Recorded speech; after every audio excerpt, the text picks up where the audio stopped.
What's up, guys? How are y'all doing? Hello. The government is trying to help the real estate market again.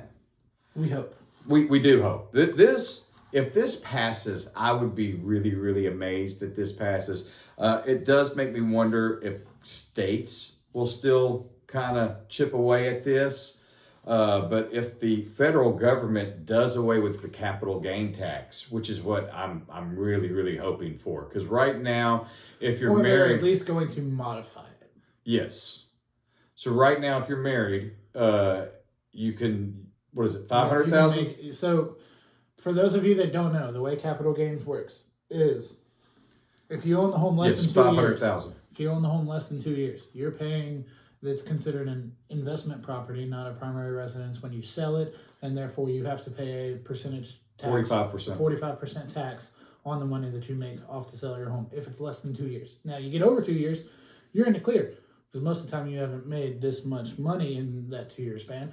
But for longer tenured homeowners, they're running into the issues of They can't sell. I'm a single person and I've been in my house for 20, 30 years. Yeah. And now I know for a fact I'm going to clear 250 to 300 or more when I sell my house, but I'm going to have to pay a 45% tax on the money that I clear. So we'll use my grandparents as an example. They have lived in their house. Well, my grandmother's left, but my grandparents bought this house early 60s. So they've been in there at 60 years in this one specific house. They gave like $9,000 for this house.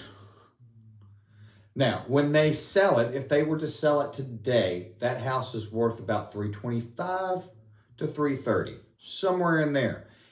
Because she is a widow, and so she is a single person technically by tax standards, if she sold it, she would have to pay the capital gains taxes on the house. Now, if her and my grandfather were still married, they don't hit the $500,000. But because she is a widow and all by herself, she clearly has surpassed the $250,000 on the capital gains taxes. Yes. So if she was to sell it, she would get taxed at a 45% rate on the sale of the house. Now, spitballing here because I want the folks that listen to understand that there are things as loopholes. Yes. And you can operate in the gray sometimes.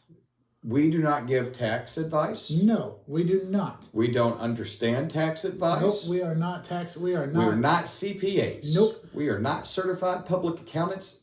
Go and talk to them. Yes. I promise you there are plenty of loopholes. As Trump said in his first time trying to get elected, I use the same loopholes that your friends use and that you use. So there are loopholes out there. So my question then becomes, if she was to go take out a home equity line of credit, yep, she could possibly get up to 80% of the home's value. Yes. And just throw that in her pocket. Yes. And then sell the home, house. And she is no longer over $250,000 no, because she would have to pay the line of equity. credit to pay off. Yes. With cash already sitting in the bank. Correct. Okay, I'm just making sure. That is not a bad idea. I'm just making sure. Again, though, I would go talk to a CPA. Yeah, but before I did all good. that. It sounds good. It does.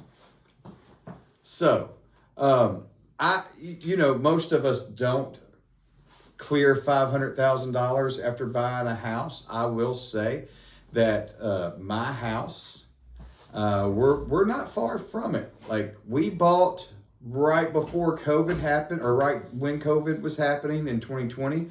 We've been in our house for 6 years. It's worth about $300,000 more than what we gave for it 6 years ago. So we're not that far away from the $500,000 cap. But you feel yourself inching towards it. You're like, we do. I know. When I get to like clearing 400,000, I'm like, hey, it's time. Sell. Yeah, we got to sell. Go. I don't want to roll the dice on this. But so they are considering revamping it or doing away with it altogether. It is the government, so I highly doubt we do away with it altogether. Absolutely. They're still going to want their money. Part of me thinks that they'll probably either lower the percentage or they raise the caps. I feel like they're going to raise the caps to where it's like $750,000 for a married couple and $500,000 for a single person. I could see that. And that way, what that will end up doing is it'll free up the longer tenured homeowners Correct. who want to sell but haven't because of that stipulation.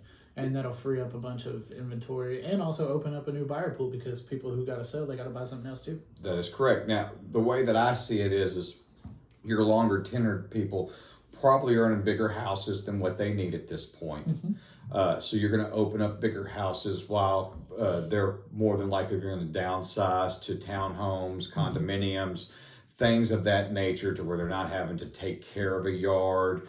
The house isn't as big, so they don't have to maintain as much. So it will only open up bigger houses for younger families who are just starting, raising kids and things of that nature. Or what I would really like to see is if you inherited grandma's house and you don't want to live in grandma's house, to me, I think that would also help them be able to sell their house. Now, how does that work? I don't know yet. I would like for them to look at that as well. So here's where my question comes in. Does that technically fall under capital gains or does that fall under the estate tax? So it really depends because on it's your inheritance. It really depends on how the will is laid out. Again, we don't give legal advice either, so this is just a shot in the dark. All we do is sell houses. Yeah, that's it. We're not attorneys. We're not CPAs. We're not handymen. We don't do none of that. We're not home inspectors. We just sit here and talk. We don't mow yards. We don't trim limbs. Talk out of right here. Yeah. So I think it depends on how the will is structured. If they go ahead, like if your parents go ahead and put you on the deed to the house before they pass away, and or if it's in a trust and things like that, because then technically the trust owns it, you just become the managing person of the trust at a certain point in time. That's the side that they don't really go into detail about yet, and I would like to know how that's going to go. We would love to know that before you guys actually pull the trigger on making changes, because that will either affect or not affect some people when it comes to how this goes. So. For my mom's house, we're on the title, we're on the deed for that house, me and my brother. So if something happens, it's already ours anyways. Now, we would still have to wait through probate because my stepdad is also on that.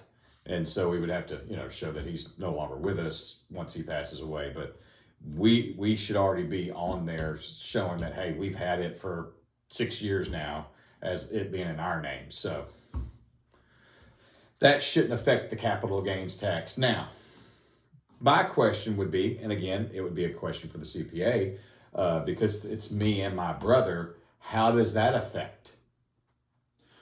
Because technically you're individuals, you're not a married wife. Yes.